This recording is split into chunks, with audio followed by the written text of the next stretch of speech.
Le Nouvel Esprit Public, Philippe Meyer, bonjour.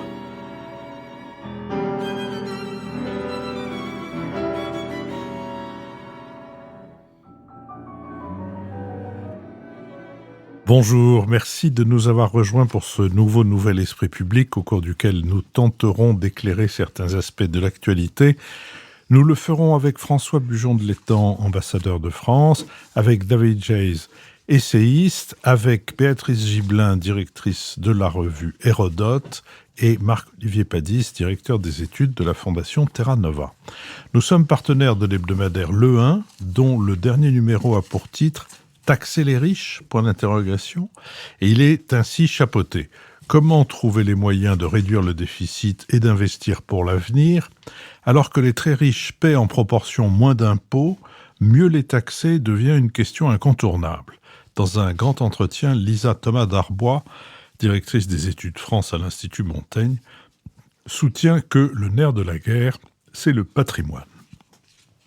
Notre prochain enregistrement public aura lieu le dimanche 13 octobre. Les inscriptions sont ouvertes sur notre site. Nous mettrons en ligne mercredi dans notre série « Si c'est pour la culture, on l'a déjà donné », le 3e épisode d'une série d'entretiens avec Thomas Patet, étudiant à l'école du Louvre, qui a réalisé une étude très originale sur l'anthropologie des chanteurs de cabaret, c'est-à-dire sur les protagonistes de cette glorieuse période de la chanson qui courut de 1950 à 1975. Toutes nos émissions font l'objet d'un compte-rendu analytique ou compendium auquel vous pouvez vous abonner gratuitement. Vous le recevrez dans votre boîte aux lettres de courriel chaque mercredi. Bien entendu, tout ce que nous produisons est gratuit, mais tout ce que nous produisons n'est possible que parce que vous contribuez à notre financement, ce que vous pouvez faire en vous rendant sur notre site et en cliquant sur le lien « Soutenez-nous ». Je vous propose que nous abordons maintenant le premier des deux sujets que nous avons retenus pour notre conversation d'aujourd'hui, le gouvernement face au budget. Le nouveau Premier ministre a écarté une hausse d'impôts et des taxes qui toucherait l'ensemble des Français, mais il n'a pas écarté celles qui pourraient mettre à contribution les plus aisés et les grandes entreprises. Pour se justifier, Michel Barnier se dit l'héritier d'une situation financière qu'il qualifie de très grave. Mercredi, le nouveau ministre du Budget, Laurent Saint-Martin, a confirmé que le déficit public devrait dépasser cette année les 6% du PIB. Jusqu'alors, Bercy prévoyait 5,1%. Dans ces conditions, c'est toute la trajectoire budgétaire française qui se trouve fragilisée. Alors que la France est actuellement sous le coup d'une procédure pour déficit excessif à Bruxelles, un respect à minima des nouvelles règles budgétaires européennes, 3% de déficit, se traduirait par plus de 30 milliards d'euros d'économies en 2025. Signe de l'importance de ce dossier, Michel Barnier a souhaité que le ministre du Budget et des Comptes publics lui soit directement rattaché. Le prochain projet de loi de finances pour 2025 est présenté par Pierre Moscovici, premier président de la Cour des comptes, comme le plus compliqué à élaborer depuis le début de la Ve République. Les pistes explorées porteraient sur la réduction de certaines niches fiscales, le retour d'une taxation sur les patrimoines les plus importants, le gel du barème des plus hautes tranches d'impôt sur le revenu, l'alourdissement de la flat tax sur les revenus du capital. Elle ne manque pas pour récupérer des recettes sur les contribuables aisés. Du côté des entreprises, le Premier ministre envisage une surtaxe sur l'impôt sur les sociétés dont le taux a été ramené de 33,3% à 25% pendant le premier quinquennat d'Emmanuel Macron, selon un ancien conseiller gouvernemental. À droite, des voix se sont déjà élevées avec véhémence contre toute hausse d'impôts de quelque nature qu'elle soit, comme celle de Marine Le Pen ou d'Éric Ciotti, mais également dans le camp macroniste. En revanche, de fins connaisseurs des comptes publics se montrent bien plus ouverts à cette idée, à l'image du gouverneur de la Banque de France, François Villeroy de Galhau. Le chef du gouvernement, qui fera sa déclaration de politique générale début octobre, envisage de présenter le projet de loi de finances au Parlement le 9 au lieu du 1er, comme le recommande pourtant la loi organique.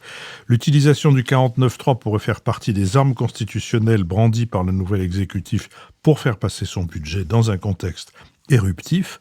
Les oppositions ont déjà annoncé qu'elles seraient prêtes à utiliser la censure au Parlement. Sur cette question, David Jayes. Oui, alors, la situation budgétaire est catastrophique. On risque d'avoir un niveau de déficit sans précédent, alors même que la France n'a jamais voté un budget en équilibre depuis 1973. Je crains que, compte tenu de la faiblesse politique de ce gouvernement, les mesures d'économie présentées soient uniquement des scalps ou des irritants qui vont provoquer encore plus de mécontentement social. C'est facile d'aller ouvrir le musée des horreurs. Il y a des tiroirs qui sont dédiés à ça, à la direction du budget et à la direction générale du Trésor. L'aide médicale d'État, les aides au logement, l'indexation ou la désindexation des pensions. Mais je crois que ça ne résoudra rien du problème de fond qui est la dynamique incontrôlable de la dépense publique en France depuis une trentaine d'années. Un bon moyen de se rendre compte de cette dynamique incontrôlable, c'est de regarder précisément l'origine des 1000 milliards de dettes supplémentaires qui ont été accumulées depuis 2017. On a tendance à penser que c'est largement dû au Covid.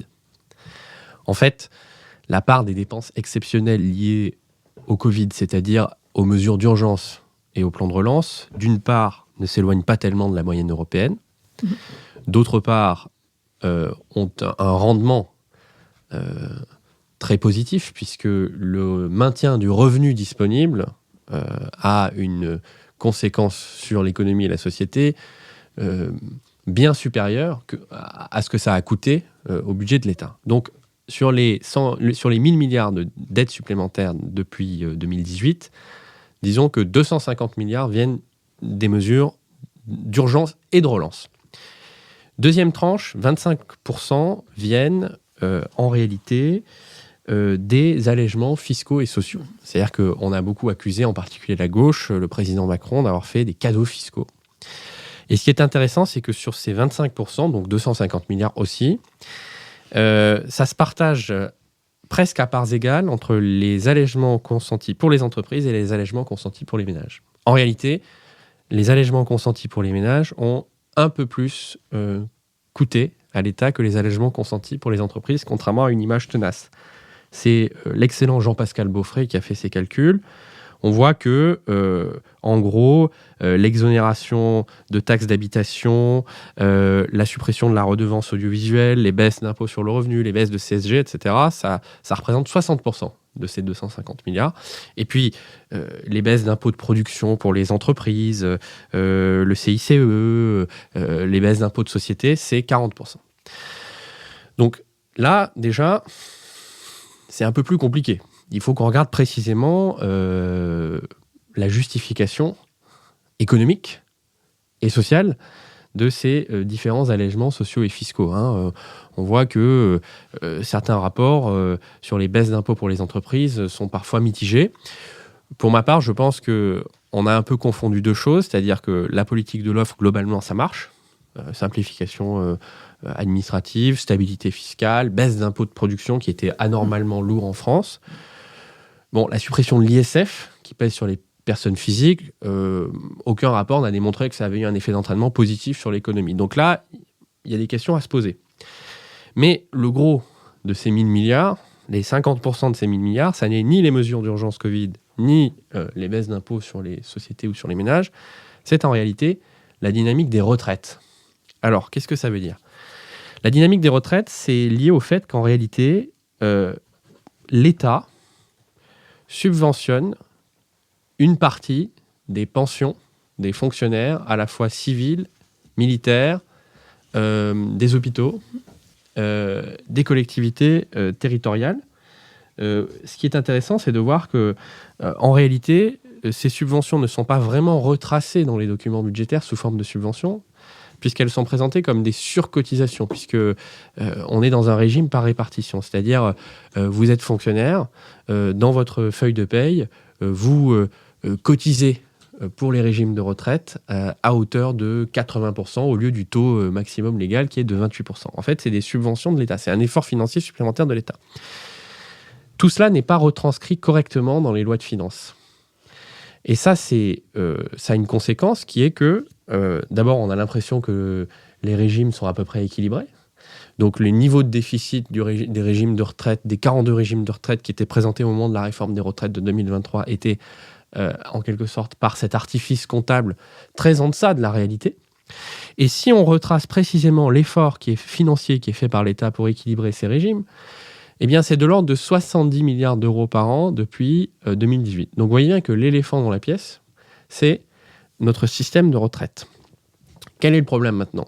Premier problème, c'est que comme on n'a pas réussi à faire une réforme systémique des retraites, c'est-à-dire la réforme par points qui avait échoué, qui n'était pas allée à son terme en 2019, on est pour le moment condamné à faire de beaucoup de politiques publiques des variables d'ajustement de cet éléphant dans la pièce. C'est-à-dire qu'on voit bien qu'on va rogner sur le budget de l'éducation, comme c'était le cas dans les lettres de cadrage de l'exercice de l'année prochaine. On va rogner sur la transition écologique, alors que c'est une politique publique majeure. Et donc, vous voyez bien que le problème numéro 1, plutôt que d'aller ouvrir le musée des horreurs, c'est de se demander comment est-ce qu'on peut rétablir un financement pérenne et juste de notre système de retraite. Et ça, c'est une énorme épine qu'il faut enlever du pied parce que, en fait, la dégradation de nos finances publiques, elle est pas presque exclusivement, mais elle est largement liée à ça. Et un dernier mot très rapide sur la justice. Il faut différencier les questions de financement. Là, on a un énorme trou, donc il faut trouver des mesures pour financer. Ensuite, la répartition des efforts, évidemment qu'il faut introduire des considérations de justice. Et donc, dans ce contexte, la question d'une contribution exceptionnelle sur les plus aisés, par exemple, peut tout à fait se poser, d'autant plus que, comme je le disais tout à l'heure, la suppression de l'ISF n'a pas démontré que ça avait des effets d'entraînement positifs sur l'économie. Marc-Olivier Padis. Oui, quelques points en complément. Comme le disait David, la situation financière est grave et c'est une trajectoire qui est entamée depuis plusieurs années. J'ai été surpris d'entendre le président du Sénat, Gérard Larcher, dire sur France Inter qu'il avait découvert l'état des finances publiques. Je n'ai pas compris ce qu'il voulait dire, en fait. Il me semblait que le Sénat votait chaque année la loi de finances. Alors, dans ce qui a été donné dans les lois de cadrage, enfin dans les lettres de cadrage qui sont envoyées au ministre, on voit le risque, comme l'a dit David, c'est le coup de rabot, ce qui est vraiment l'absence de stratégie, c'est vraiment des expédients. Et si le débat se limite à ça, en fait, on ne sort pas vraiment de la difficulté. Donc, il faut trouver un peu une stratégie. Et ce qu'a dit David est tout à fait éclairant de ce point de vue-là, c'est de cerner où est le point du dérapage et pourquoi ça a dérapé effectivement sur les allègements d'impôts aux ménages. Il me semble que si on retrace politiquement ce qui s'est passé, c'est un échec du en même temps. En fait, dans le programme d'Emmanuel Macron au début, il y avait, en fait, les choses devaient s'équilibrer. C'est-à-dire qu'on supprimait, par exemple, la taxe sur l'audiovisuel, mais parce qu'on allait augmenter le coût de l'énergie pour les ménages à travers la prise en compte du prix du carbone, etc. Et donc, il y avait, pareil pour la disparition de la taxe d'habitation, qui est d'ailleurs incomplète parce qu'elle n'a pas été faite au même rythme partout.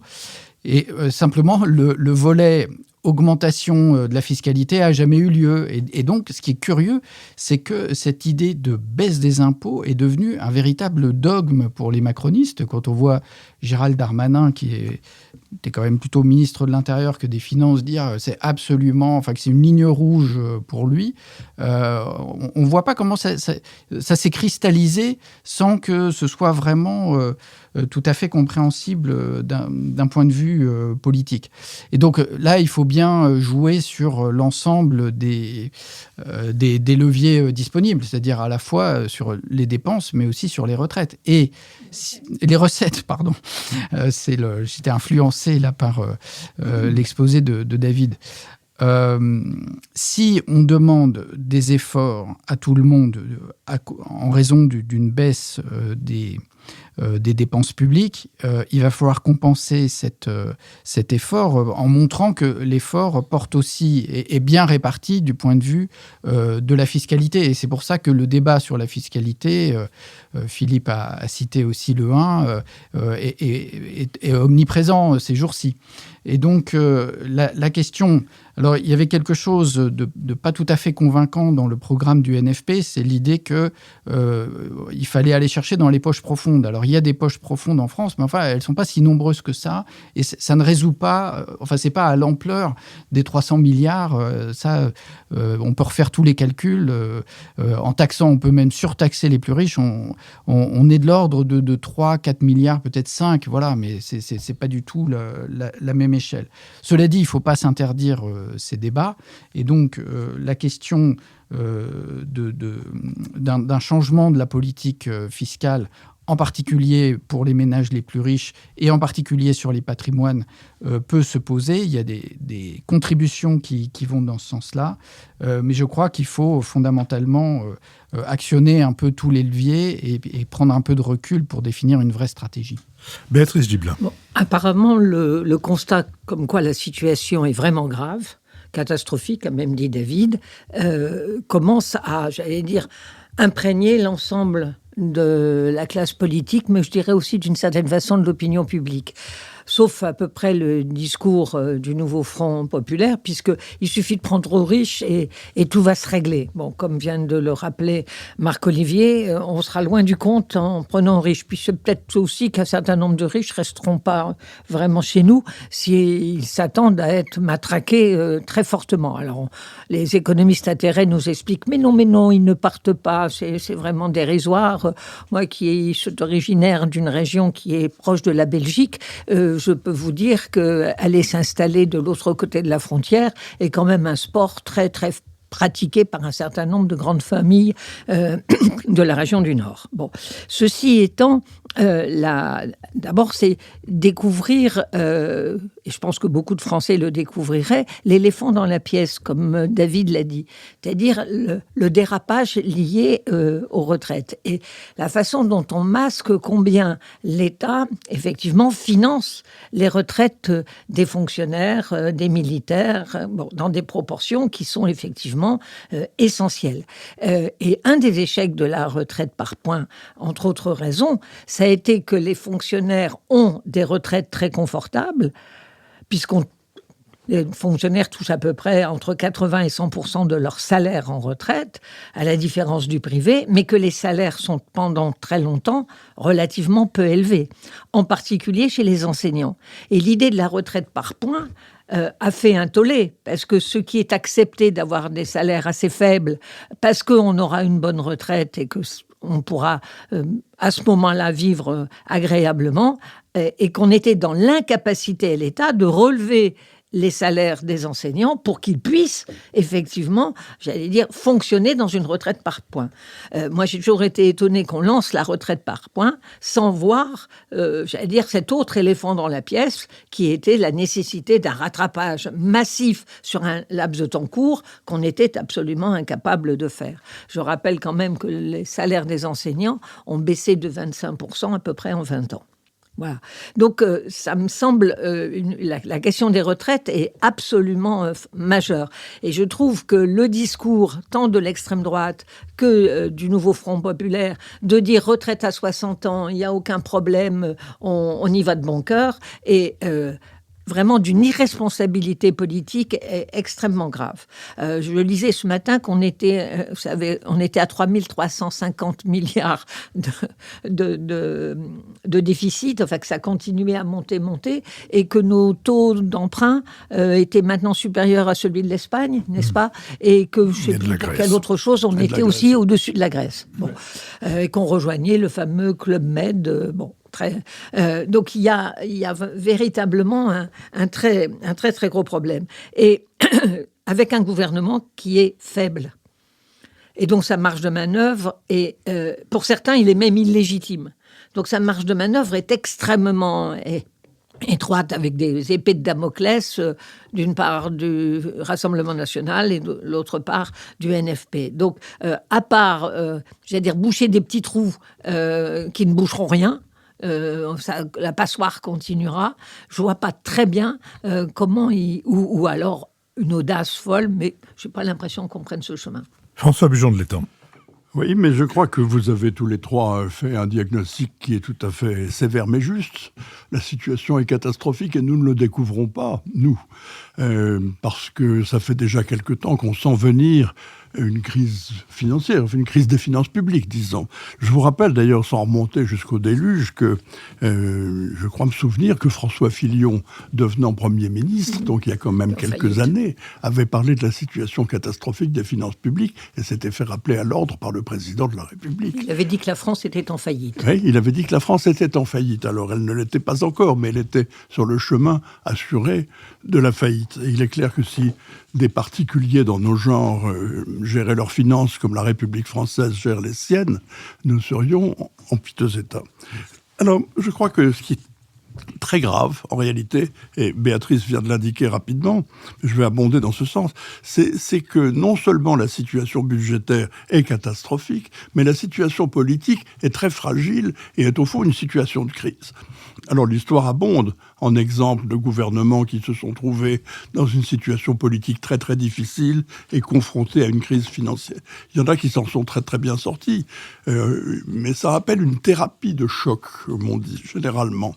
Et la France est mûre en réalité, elle est pas mûre, mais la situation de la France appellerait une thérapie de choc, c'est ça que je voulais dire.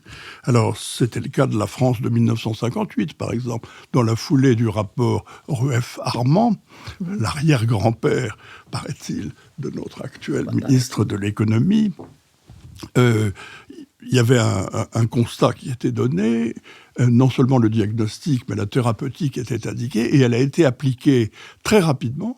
On l'a oublié, mais ça s'est passé dans les 3 mois qui ont suivi, par un gouvernement fort qui venait de sortir d'une crise qui aurait pu mettre la France en grand péril. Mais aujourd'hui, nous avons une situation politique extraordinairement fragile, pas de majorité, un président de la République affaibli et pas de véritable volonté de faire une thérapie de choc.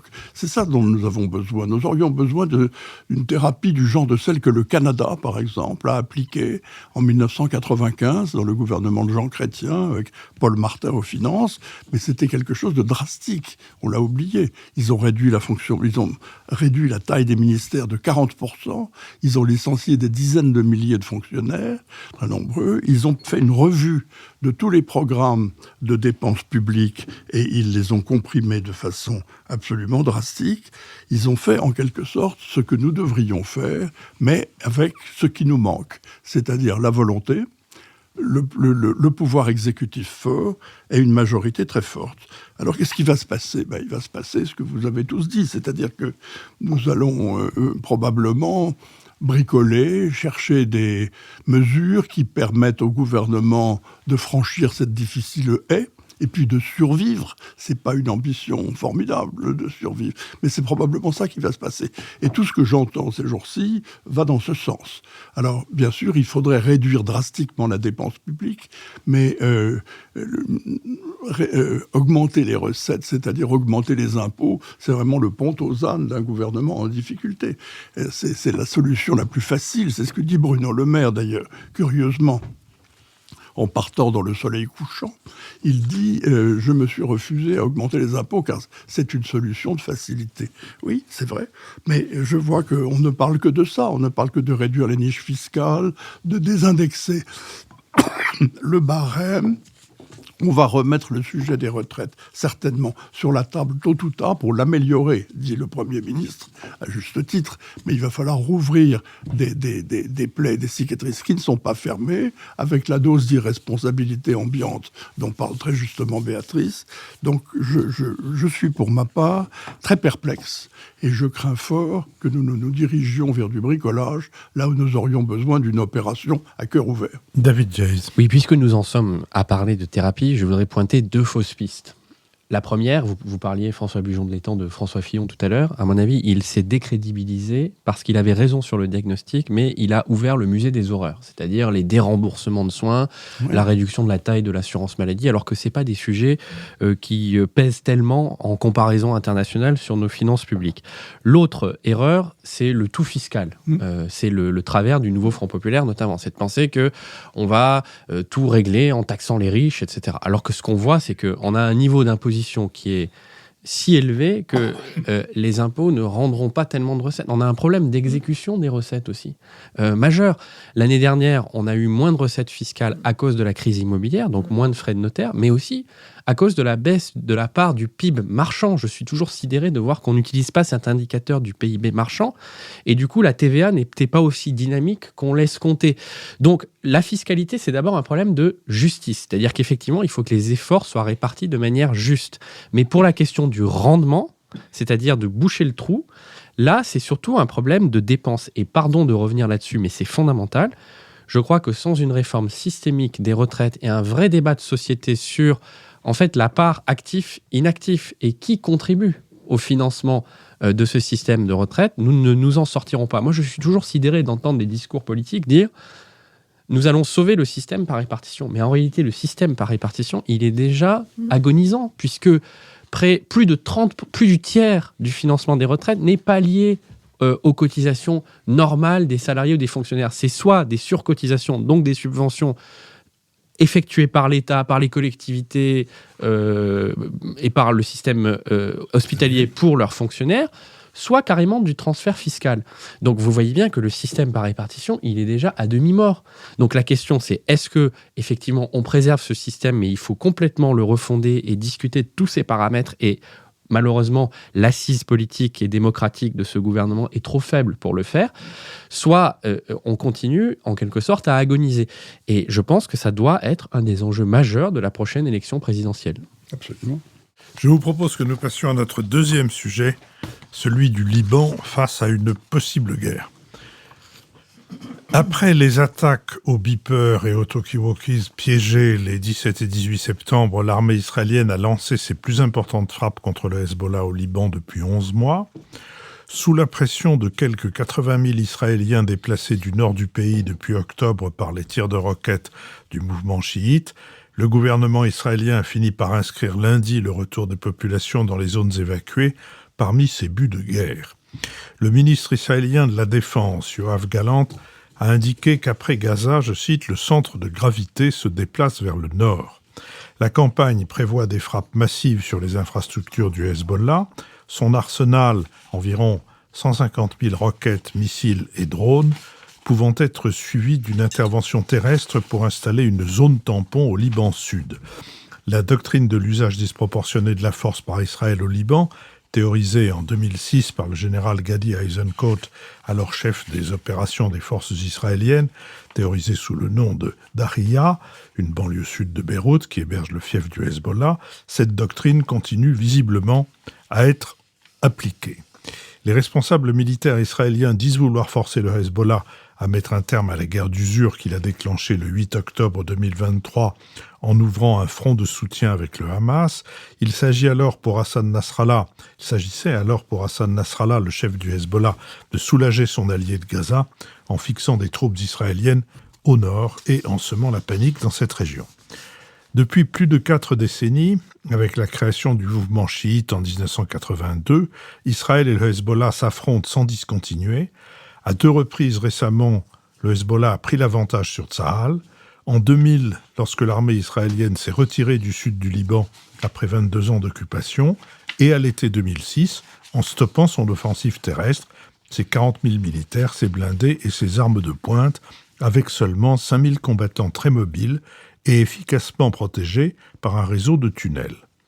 Depuis, le Hezbollah n'a cessé de renforcer son recrutement, son organisation et son arsenal, principalement d'origine iranienne. Se targuant d'avoir tenu tête à Israël et en tirant une partie de sa légitimité, le mouvement chiite se revendique à la place de l'armée libanaise comme le véritable défenseur du peuple libanais. Alors que le président iranien Massoud Pezeshkian a déclaré mardi que son allié le Hezbollah ne pouvait pas rester seul face à Israël, les mises en garde se sont multipliées de la part des chefs d'État et de gouvernement qui se succèdent cette semaine à la tribune de l'ONU.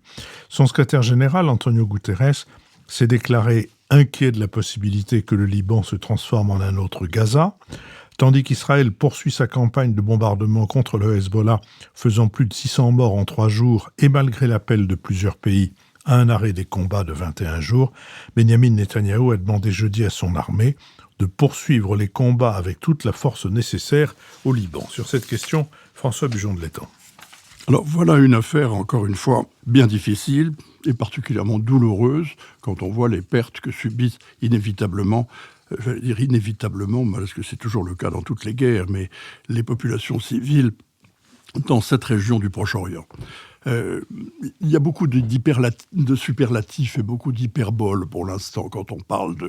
Et M. Gutiérrez, en dramatisant la situation, ne rend pas forcément service. On peut la dramatiser, on peut dire « Mon Dieu, Seigneur Jésus, le Proche-Orient va exploser, c'est épouvantable, il va y avoir une conflagration régionale. » Et on entend énormément ce genre de choses. Je crois que vous avez raison, Philippe, de mettre ça en perspective.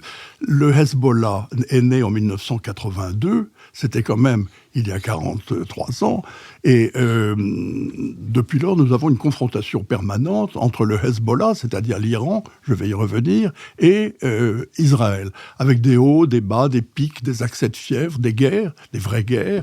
On a oublié, mais il y a eu des épisodes énormes, l'opération Raisin de la colère en 1996, l'occupation du Liban Sud par Israël quand même pendant près de 25 ans, pendant près de 15 ans, entre 1985 et l'an 2000, et puis la guerre des 33 jours en 2006. Enfin, les épisodes abondent.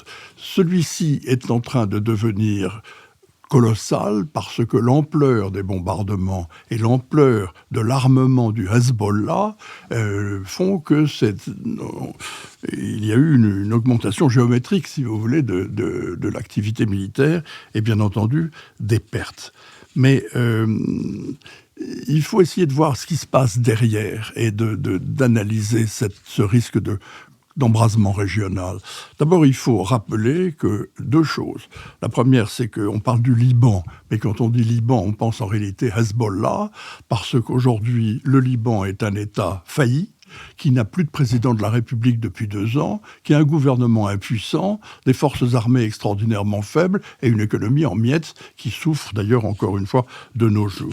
Alors, ce n'est pas avec le Liban qu'il risque d'avoir une guerre. Le Liban a été pris en otage par le Hezbollah depuis longtemps dans une guerre privée, si j'ose dire, avec Israël, et le Liban en est une victime collatérale.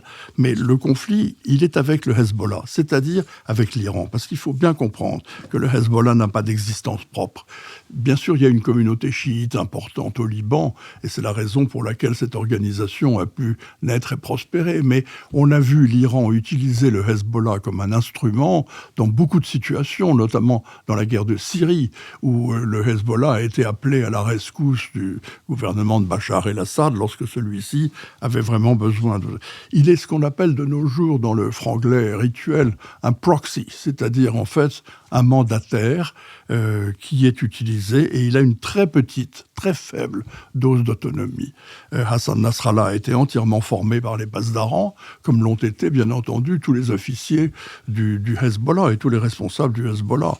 Et c'est sur l'impulsion de Téhéran que le Hezbollah agit. Alors, curieusement, mais c'est l'illustration de la volonté de l'Iran d'être le dernier à résister à Israël, curieusement, ils ont pris fait et cause pour les Palestiniens de Gaza. Et l'ouverture d'un second front, qui est un front de soutien, est une décision prise par le Hezbollah au moment du 7 octobre 2023 et de l'affreux massacre commis par le Hamas dans le Sud. Mais tout ceci veut dire qu'il y a déjà et de facto une internationalisation du conflit. En même temps, je crois personnellement que le risque d'embrasement, il est inévitable qu'on en parle parce qu'il y a une véritable escalade militaire, notamment de la part d'Israël, qui a maintenant détourné le gros de son attention et de son effort militaire de Gaza, où les opérations sont pratiquement terminées sur le plan, je dirais, macro-militaire, vers le nord. Mais il y a toujours un risque de dérapage, bien entendu. Mais a priori, un embrasement régional supposerait que l'Iran prenne la décision d'élargir le conflit, volontairement. Or, j'ai pour ma part l'impression très forte que l'Iran ne souhaite pas élargir le conflit. Il a jusqu'à présent résisté à ces tentations, et même quand il annonçait des représailles massives après le raid israélien sur Téhéran pour un assassinat ciblé, il n'a finalement rien fait de plus que d'envoyer le flot de roquettes habituel, intercepté sans trop de difficultés par Israël et ses ses alliés, mais l'Iran a une priorité, qui est de mener à bien son programme nucléaire et son programme balistique. Ils veulent proliférer, au sens que nous utilisons, la prolifération, sur ces deux plans, en parallèle d'ailleurs, le nucléaire, le balistique, et ils veulent protéger tout cela. Ça suppose qu'il n'y ait pas de conflit, et de conflits graves qui entraîneraient en plus un appui américain, sans doute, à des tentatives israéliennes. Et au fond, c'est paradoxal, mais c'est cette volonté de l'Iran de garder, pour l'instant, les meilleures de ses cartes pour l'avenir, qui fait que le risque d'embrasement régional, à mon sens, est grossi. Il y a de facto une internationalisation du conflit parce que le malheureux État du Liban s'y trouve entraîné, mais les autres pays arabes, par exemple, n'ont pas réagi à l'appel de Nasrallah à un appui général à donner aux Palestiniens. Ils sont restés remarquablement tranquilles. Béatrice Gibelin. Alors, le Liban... le sujet qu'on nous avait proposé face à une possible guerre. Le Liban est en guerre. Il n'y a pas une possible guerre. Quand on a des bombardements avec cette intensité-là, la guerre est au Liban, incontestablement, en tout cas de mon point de vue. Quand on voit les gens se déplacer avec massivement la peur au ventre parce que leurs villages sont bombardés comme ils ne l'ont pas été depuis très très longtemps, villages chrétiens, villages chiites, il y a effectivement la guerre au sud Liban. Alors la question sous-jacente d'en face à une possible guerre, c'est effectivement l'embrasement possible. Est-ce que ça va dégénérer ou pas ? Est-ce qu'on va avoir un engrenage, comme ça peut arriver, et où on se retrouve embarqué dans des situations absolument dramatiques ? Il faut d'abord dire que ça a été la stupéfaction pour tout le monde de l'opération des beepers. Cette opération, on était plus que dans un film. Tous ces beepers qui explosent en même temps, qui vont avoir des conséquences... Ça va faire des blessés civils, mais l'essentiel est quand même les gens du Hezbollah qui avaient ces beepers qui ont été les plus atteints.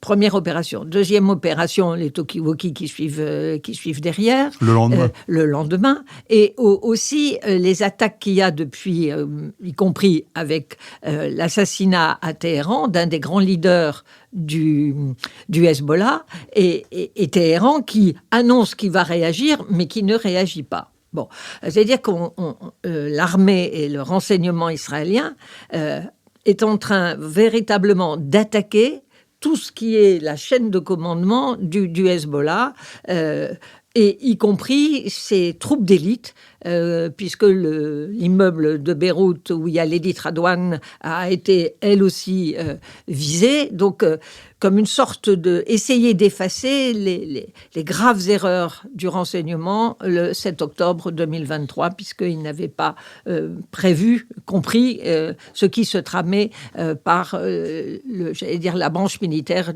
du Hamas. Donc là, quelque chose de très spectaculaire, mais aussi très efficace. Bon, alors, la question qui se pose, c'est où vont-ils s'arrêter, les Israéliens ? Est-ce que... galvanisé par ces succès-là, Netanyahou qui regagne en image positive, parce que s'attaquer au Hezbollah, les Israéliens sont d'accord. Autant l'histoire des otages et Gaza entraînait des divisions importantes au sein d'Israël, autant lutter contre le Hezbollah, il y a une unanimité israélienne pour attaquer le Hezbollah. Et le fait comme vous l'avez dit François, d'avoir plus ou moins réglé l'histoire de Gaza. À quel prix ? Transformer Gaza en parking, c'est à peu près ça aujourd'hui. Il n'y a plus rien debout, sans avoir néanmoins détruit tous les tunnels. Sans doute 50% d'entre eux. Il a fallu 1 an d'une guerre absolument terrible, avec un déluge de bombes.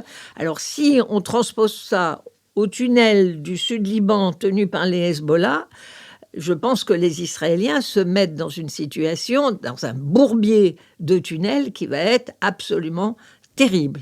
Parce que ce sont des combattants absolument déterminés, qui sont bien entraînés, que vous avez rappelé qu'ils étaient allés faire la guerre en Syrie, donc ça va, c'est leur terrain, ceux qu'ils connaissent, et c'est ils ne peuvent pas se permettre de perdre.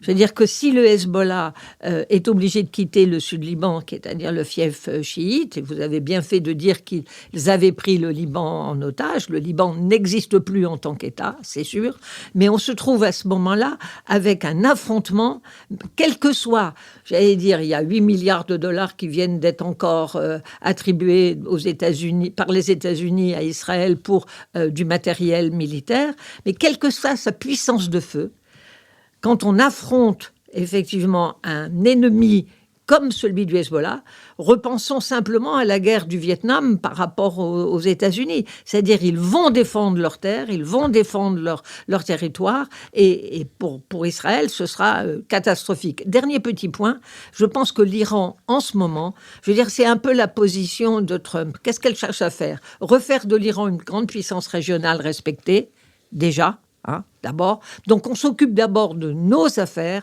L'Iran est dans une situation économique, sociale et politique extrêmement fragile. Le courage de la population iranienne, en particulier des femmes, qui 2 ans après, effectivement, ce grand mouvement réaction contre l'assassinat de cette jeune fille kurde, a été... continue d'avoir des conséquences aujourd'hui en Iran. Donc l'Iran ne peut pas se permettre aujourd'hui de se lancer dans un affrontement avec Israël. Elle n'ira pas, c'est pour ça qu'elle ne réagit pas énormément. Mais le Hezbollah, lui, ne peut pas se permettre de ne pas réagir, car à ce moment-là, il est totalement discrédité. Marc-Olivier Padis. La question qui est un peu posée par l'échange entre François et Béatrice, je trouve, c'est est-ce qu'on est un peu dans le schéma familier de ce conflit par intermédiaire entre l'Iran et Israël, c'est-à-dire une situation dans laquelle l'Iran appelle à la destruction d'Israël, l'a toujours fait, et Israël mobilise son droit à se défendre, ou est-ce qu'on est dans une situation un peu différente qui est en transformation ? Moi, j'ai plutôt l'impression, enfin, il y a des signes qui semblent montrer qu'on est en train de passer dans autre chose que cet affrontement qui était relativement codé entre le Hezbollah et Israël, avec l'Iran en parrain. C'est-à-dire qu'il y avait des systèmes où on lançait une roquette, Israël avait son dôme de fer, la roquette était interceptée, et puis tout se calmait à nouveau. Là, je trouve qu'on est dans une situation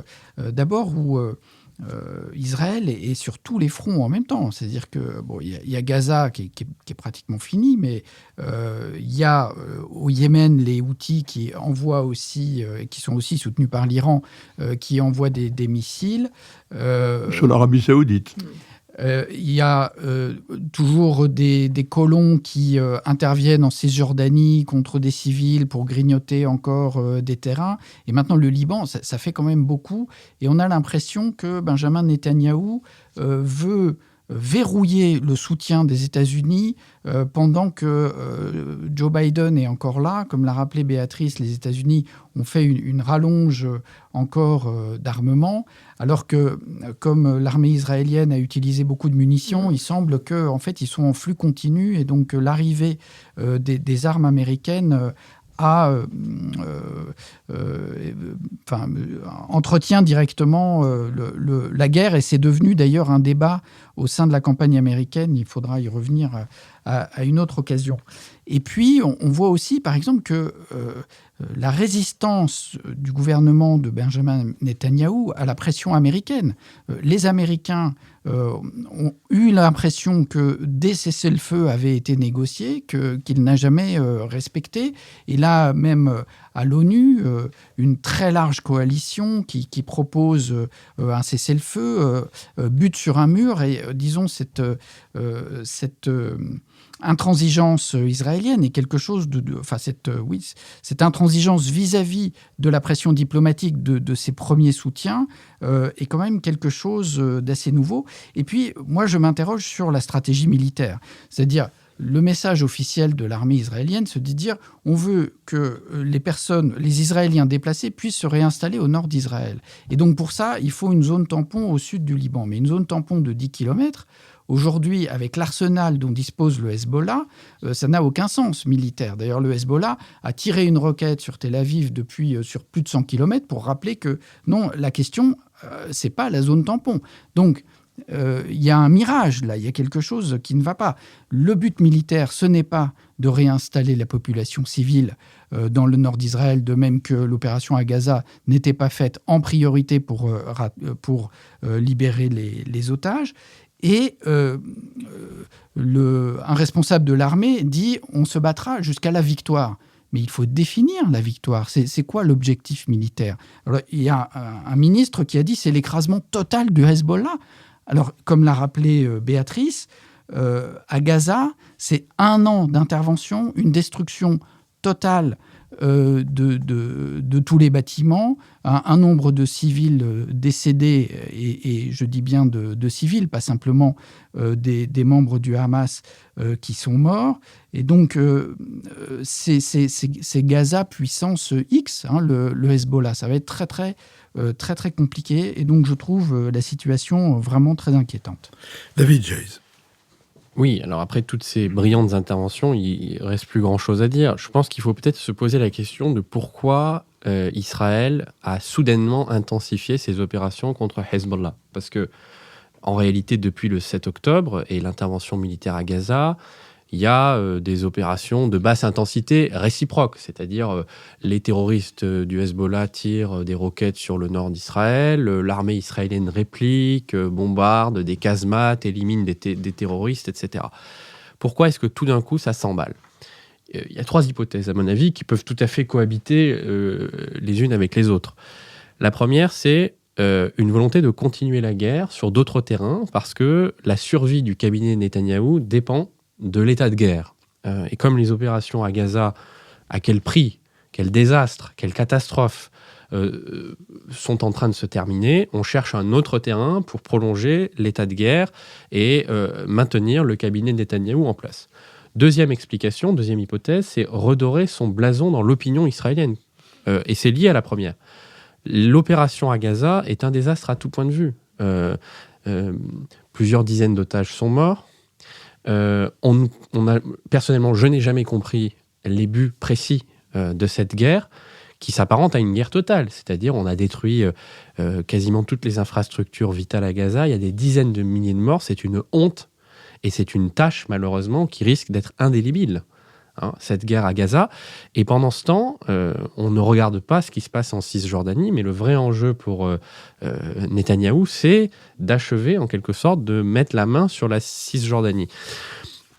Mais cette opération commence à être impopulaire dans l'opinion israélienne en réalité, parce que Netanyahou n'a pas ramené les otages.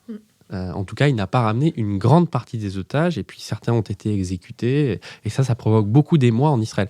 Alors que la guerre contre Hezbollah est très populaire dans l'opinion israélienne. Donc je pense que cette explication de redorer le blason est importante. Et puis la troisième, c'est une réflexion, à mon avis, qu'on entend dans les milieux militaires israéliens, qui est, puisque cette guerre à Gaza nous a rendus extrêmement impopulaires aux yeux du monde, autant continuer en quelque sorte et se débarrasser de notre autre ennemi mortel qui est Hezbollah.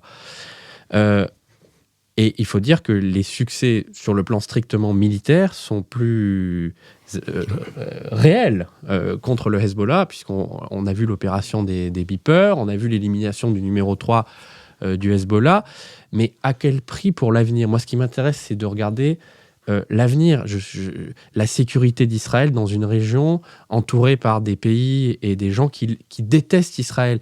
Comment, après des guerres comme ça, vivre en coexistence pacifique dans cette région.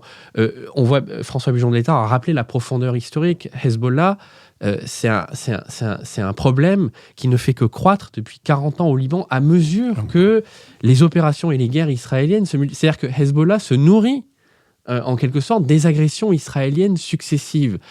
Le risque, même si cette opération se solde par un succès militaire, ce dont je ne suis pas sûr, parce que si Israël intervient sur le sol libanais, il y a un risque de vietnamisation.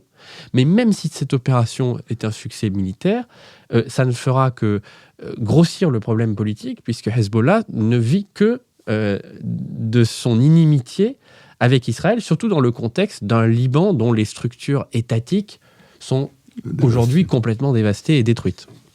François Bujon de Letton. Oui, tout ça est parfaitement exact et je concours tout à fait au même jugement.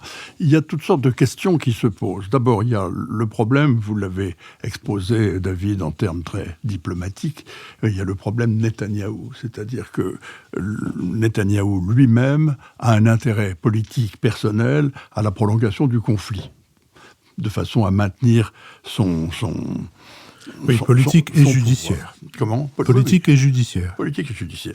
Et donc, c'est vrai, passer d'une guerre à l'autre, c'est une forme de fuite en avant à laquelle on peut penser que Netanyahou va continuer à s'adonner. Ça me paraît évident.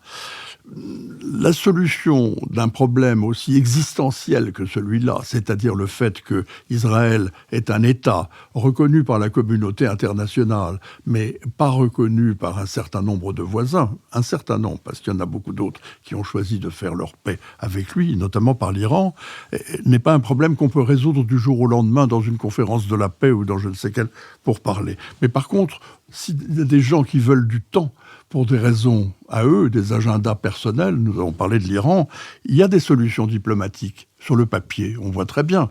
Il y a une résolution des Nations Unies qui s'appelle 1701, qui est une résolution de 2006, qui n'a jamais été appliquée, mais qui effectivement prévoit le retrait des forces du Hezbollah du sud Liban au nord du fleuve Litani, ce qui permettrait d'installer une zone tampon qu'on peut démilitariser, et ce qui permettrait dans l'immédiat de ramener chez eux les 60 000 Israéliens de Galilée, c'est-à-dire de la frontière juste au sud du Liban, qui, pour l'instant, ont fui, ils sont à l'abri et rêvent évidemment de tenter.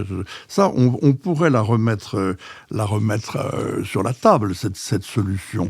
Mais c'est d'ailleurs le but de guerre affiché par Israël aujourd'hui. Le retour des réfugiés israéliens chez eux et une zone tampon au sud Liban. Mais le Hezbollah le refuse en liant un tel cessez-le-feu à une solution du problème de Gaza. Et alors là, les choses deviennent un peu plus compliquées. D'abord parce qu'il n'y a pas de cessez-le-feu à Gaza, puisqu'il n'y a pas d'interlocuteur.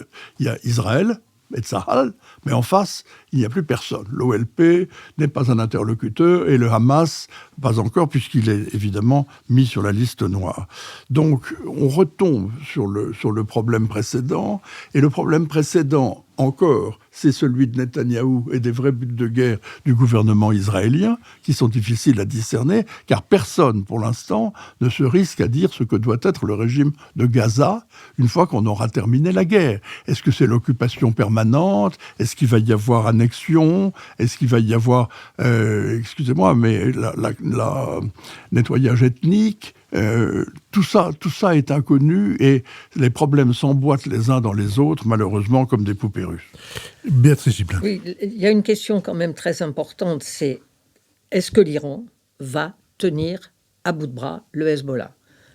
Oui. Car c'est une question majeure. Sans problème. Parce que si elle ne le soutient pas pour ses propres intérêts personnels, compte tenu de sa situation interne, qui est une situation de très très grande fragilité, le Hezbollah ne peut pas tenir longtemps. L'Iran ne s'engagera pas dans un conflit total, mais il continuera de soutenir le Hezbollah. Oui. Et de l'armée ? Et de l'armée sûrement, mais la situation véritablement de l'Iran n'est pas pas si bonne que ça. Voilà, le nucléaire est pour elle absolument essentiel. Je vous remercie. Nous avons atteint notre dernière séquence, celle des brèves, que je me propose d'ouvrir en recommandant Ces Russes qui s'opposent à la guerre, un livre collectif préfacé par Marie Mindras et paru aux éditions Les Petits Matins. Un héros, écrivait Romain Rolland dans Jean-Christophe, un héros, c'est quelqu'un qui fait ce qu'il peut. Les autres ne le font pas.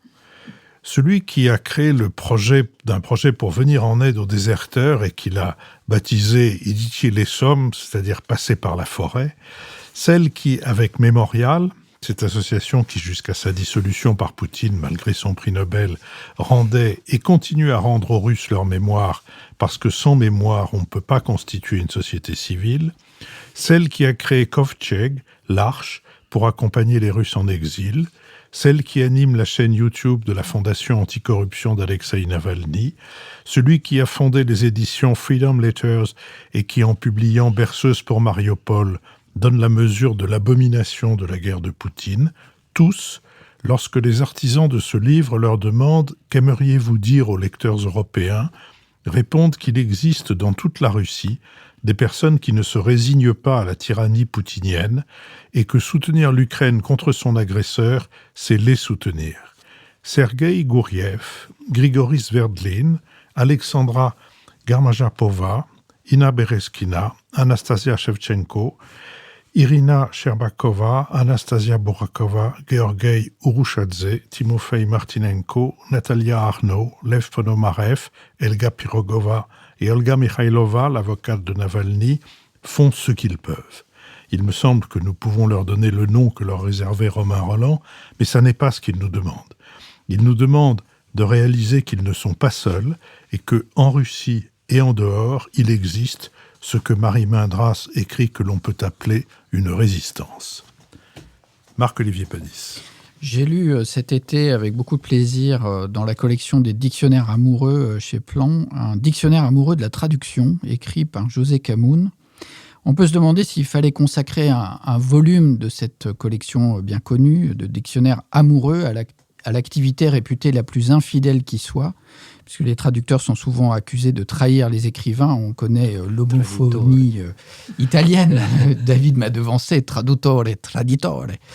Mais l'autrice montre plutôt que le but paradoxal du traducteur est de se faire oublier. Comment peut-on souhaiter ainsi devenir au mieux transparent? C'est un des fils rouges qu'on peut suivre d'une entrée à l'autre de ce dictionnaire qui parle beaucoup de littérature anglo-américaine, puisque José Camoun, qui a été professeur d'anglais, professeur agrégé en classe préparatoire avant de rejoindre plutôt des rôles à l'inspection, a été aussi une traductrice de Philip Roth, mais aussi de John Irving, de George Orwell, de Virginia Woolf ou encore de Richard Ford. Et donc elle parle magnifiquement de ces auteurs qui lui sont plus que familiers pour les avoir non seulement lus, mais explorés et véritablement compris de l'intérieur en les traduisant. Un autre fil rouge passionnant concerne l'évolution de la langue en posant la question de la légitimité des nouvelles traductions, puisqu'elle avait fait par exemple elle-même la nouvelle traduction de 1984 de George Orwell. Pourquoi traduire à nouveau Shakespeare ou Orwell ? Qu'est-ce que l'actualisation d'un texte ?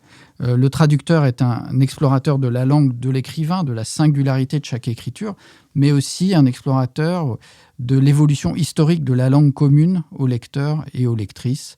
Et donc, il y a beaucoup d'intérêt à lire tout ce dictionnaire. Alors, dans la même veine, je signale que nous avons réalisé, il y a maintenant 18 mois, mais on l'a rediffusé même avec une traductrice, Sarah Vermand, la traductrice de Philippe Meyer, l'autre, celui qui n'a pas de E et qui est, à mon avis, un des plus étonnants romanciers américains contemporains. Nous avions réalisé un double bada, je crois un bada en 2 épisodes, dans lequel elle expliquait précisément ce que c'était aussi, 1, que traduire, 2, que revenir sur une traduction, 3, quel était le rapport entre l'activité physique et la traduction. Il se trouve que Sarah Vermand, en plus d'être une traductrice très recherchée, est aussi danseuse et qu'elle expliquait comment l'un et l'autre se mariaient. Béatrice Gibelin. Mais moi, je vais vous parler de l'ouvrage d'une journaliste franco-marocaine qui s'appelle Yasmina Jaffar. Et son livre s'intitule « Ils ont choisi la France ». C'était publié au Nouveau Monde cet été. Elle a choisi de rappeler l'histoire de 5 personnalités noires américaines qui sont venues en France dans les années 50. James Baldwin, Nina Simone, Miles Davis, Melvin Van Peebles et Josephine Baker. Pourquoi cela ? Pour nous rappeler les raisons pour lesquelles ces artistes ont choisi la France. Pour être avant tout des hommes et des femmes, avant que d'être noirs. Choisir la citoyenneté, la laïcité, la liberté. Ce livre est une mise en garde sur l'importation de l'idéologie communautariste états-unienne qui nous fait oublier notre passé, qui n'est pas celui des États-Unis. Le récit des vies de ces artistes nous aide à cesser de nous confondre avec l'histoire des États-Unis. La colonisation n'est pas l'esclavage, et s'il y a des demandes de réparation, les héritages diffèrent. Le racisme sur lequel s'est forgée la République américaine via des lois ségrégationnistes, a une autre histoire en France. Et je pense que c'est utile de le rappeler. David Jays. Je retiens la situation de Romain Rolland. Un héros, c'est quelqu'un qui fait ce qu'il peut. Je trouve ça magnifique. Alors moi, je voudrais vous recommander un livre qui est paru il y a quelques semaines, qui a été coécrit par Emmanuel Combet et Antonin Potier, qui sont deux des meilleurs spécialistes de l'économie du climat, et qui s'appelle « Un nouveau contrat écologique ». Et c'est un livre très très important, qui complète un peu celui que j'avais fait avec Xavier Desjardins, dans lequel il nous explique que l'approche technocratique de la transition, qui est seulement centrée sur les prix du carbone, les réglementations, les droits à polluer, ne peut qu'échouer. Il faut, en réalité, c'est tellement important, la transition écologique, et ça bouleverse tellement de secteurs, de modes de production, de consommation, de relations sociales, qu'il faut revisiter le contrat social, en quelque sorte, si on veut la réussir. Et donc, il faut inventer de nouvelles manières d'agir démocratiquement pour réussir cette transition. Il y a plein de choses dans ce livre, et c'est publié au PUF. François Bujon de l'Étang. Et moi, je reste très proche d'un de nos sujets de débat d'aujourd'hui, puisque je voudrais dire que c'est le moment de lire le livre de Gérard Haraud sur Israël.